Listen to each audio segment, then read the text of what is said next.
Well, it seems that whenever I now hear Gearbox making changes to the Borderlands franchise, it is never a good one, and today is no different. Gearbox have now put out a statement on Borderlands.com letting everyone know that they are shutting down their Vault Insider program on the 18th of May 2020. The VIP system, if you guys didn't already know about it, was a free system on the website. All you had to do was sign up. And once you were signed up, it was as simple as watching trailers, completing little mini surveys and stuff like that, and in return you would get points that you could then spend on rewards for various Borderlands games. It had 3 different seasons spanning across all of the games to date. This was mainly taking place before launch, but it was very popular and went down very well with fans. People asked for a season 4 of the Vault Insider program to get new rewards for Borderlands 3 post-launch, however that never came, sadly, and Gearbox never told us why. All they did tell us was that Season 3 would be the final season of the Insider program with no other explanation. However, today, Gearbox have now released a statement. So, why is the Vault Hunter Insider program being discontinued? Gearbox say, and I quote, "The Vault Insider program focused on rewarding you for activities you could do pre-launch, like watching trailers and engaging with social content. Now that we're well past launch, we want those kinds of rewards to be available to as many players and fans as possible and ensure you're rewarded simply for playing the game itself."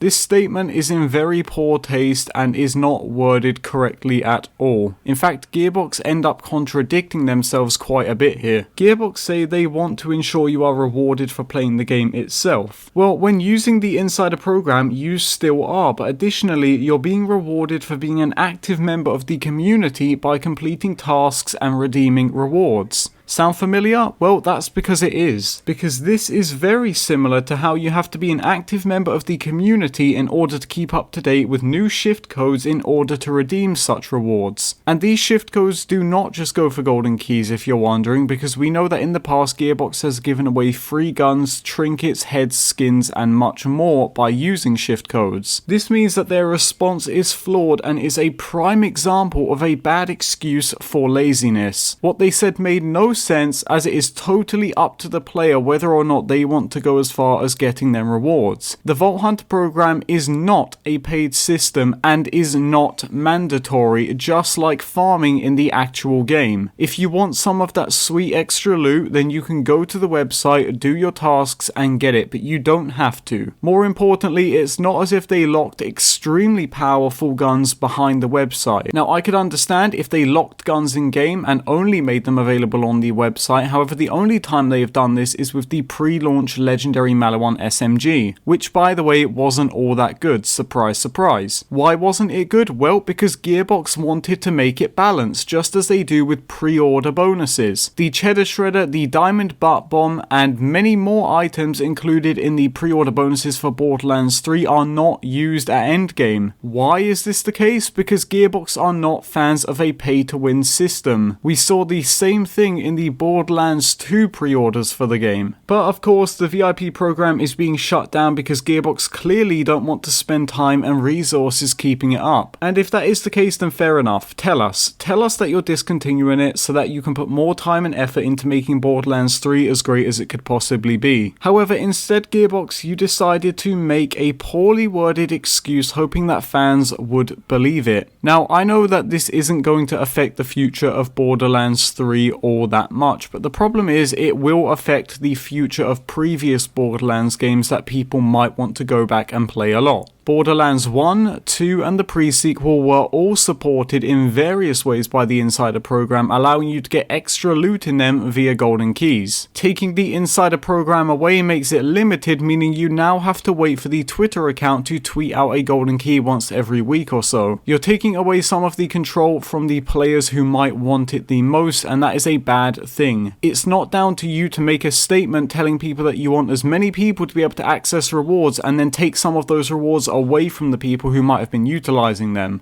Now, by all means, these statistics might show that the insider program wasn't being used by pretty much anyone, and in that case, fair enough. The problem is, Gearbox, once again, you did not explain this in your statement. And when you don't explain things very well, then people are open to discuss why you want to do it. And from the outside looking in, it might look as if you are giving up on your game one step at a time. But speaking of what people think, I want to know what you guys think, so leave a comment in the comment section down below. What do you think about Gearbox's decision to shut down the insider program, and how do you think it will affect the future? With all that being said, that's going to do it for today's video. I hope you guys like this. I tried to give you as many news updates as I can from time to time. So with that being said, thank you guys so much for your support as of always. Thank you for watching the video and have a nice day.